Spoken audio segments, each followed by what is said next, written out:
Man, my message to Korean. I think Koreans have an incredible heritage of faith, but I think there's a seduction in American culture, and that seduction is the beauty of art, and art is really powerful, and Koreans can look to America and see American music, film, and culture as incredibly seductive.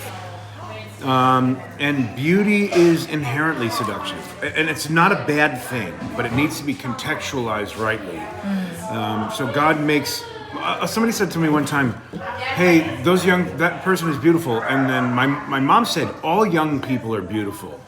And I thought, what a very strange thought. Well, God made young people to be beautiful in part so they'll fall in love with each other. It's part of it's so in part they'll take the logical part of their brain and put it away so they can accept and cling to this other people. That's part of why the feelings of romance can draw and connect the soul. But when you're building a society, you cannot ever abandon your logical core.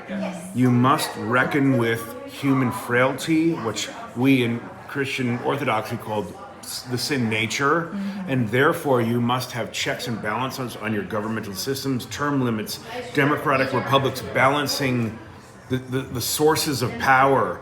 When we begin to be romanced in the political system, we abandon ourselves to bad progressive ideas, which in a moment you can be locked into socialism, then you're starving and dying, and Kim Jong 2, 3, 4, 5 generations later have still locked you in because you got romanced by a philosophy in the same way that people are romanced by American movies and theater and all that kind of stuff. There's a place for that, but we can't be tricked by it, especially when we're talking politics. We have to both love beauty and use beauty, but we have to keep it in its appropriate place and think logically and structurally, foundationally, about building our nations, the laws that rule our nations, morality, and all of these things that create the foundation for a beautiful society.